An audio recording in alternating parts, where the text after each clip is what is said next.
Hey everybody, today is Wednesday, February 25th, 2026. This is Gen X Speaks, and today I want to talk about the problem we have with the Democratic Party.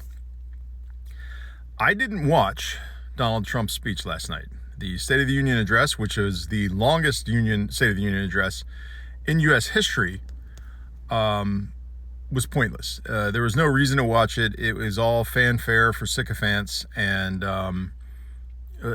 chock full of lies, nothing but lies. There's really no reason I saw to even bother to watch it, because I have no respect for anything that comes out of that man's mouth, because everything that comes out of that man's mouth is a lie at this point.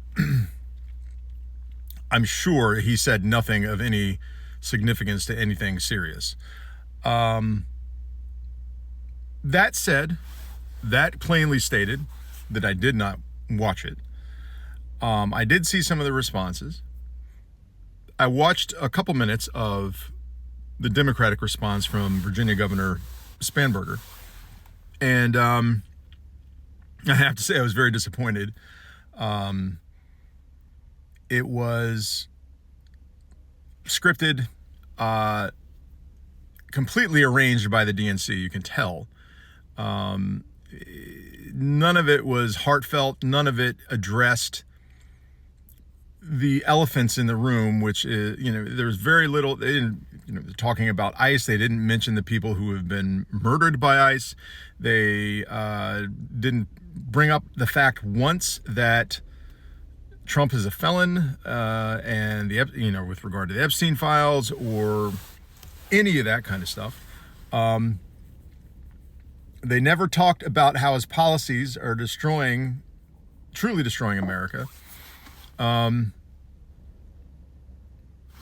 I didn't watch the entire thing, but what I did see was weak. And if you want a good assessment of one of the best rebukes of what the Democrats said last night, find Hawkeye Whack-A-Mole on either YouTube or I think on YouTube it would be Hawk's Podcast, I believe. He did an incredible rebuke of this. The response from the Democrats. There were points in Trump's speech. I did see, bits and pieces here and there where they were focusing on everyone in the room, and particularly the Democrats, who just stood there or sat there, I should say, in complete silence. I am happy that 70 or so Democrats said, no, we're not going to even go to this thing. But the DNC Dems, the APAC sucking Dems, were there and in complete feckless cowardice. And I will say, there was a point that Representative Al Green was kicked out because he was holding a sign, very simply, that said, "Black people aren't apes." And it's ridiculous, absolutely insane and ridiculous, that in 2026, a black representative has to hold a sign reminding the President of the United States of America that black people aren't apes.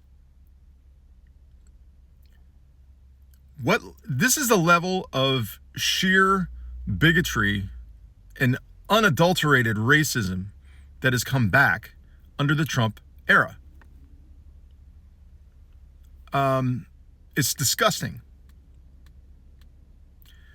Anyway, Trump's goons pushed him out. They threw him out of the room for having that sign. Meanwhile, Chuck Schumer and Hakeem Jeffries sat there with thumbs up their asses while it happened. The problem we have with the Democratic Party is they're not up for this fight. The DNC part of the Democratic Party is not up for this fight. By contrast, Congressman or Congresswoman Tlaib apparently she had I guess a white dress on her. She had a big button on her, a big black button that said "fuck ICE." That's balls. That's not cowardice. It's the exact opposite of cowardice. And it's what needs to be said. Amazingly, she didn't get kicked out, apparently, from what I understand. So, what does this mean for 2026? I don't know. If the Democrats lose 2026, it's their fault. They have a golden opportunity like they've probably never had in my lifetime to sweep the House and Senate. So if they lose it, they drop the ball somewhere. I'm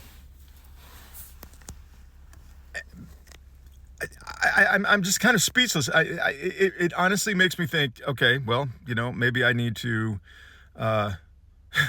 maybe I really do need to think about leaving,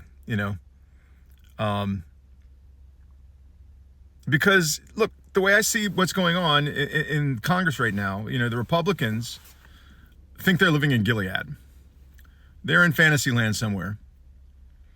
And the Democrats are like deer in headlights without a thought about what to do. They're spineless. Not all of them, but the DNC ones, the ones that are sucking the money from AIPAC, the millions and millions and millions of dollars from AIPAC. They're owned by Israel. And somehow I think that is stifling their ability to do their jobs.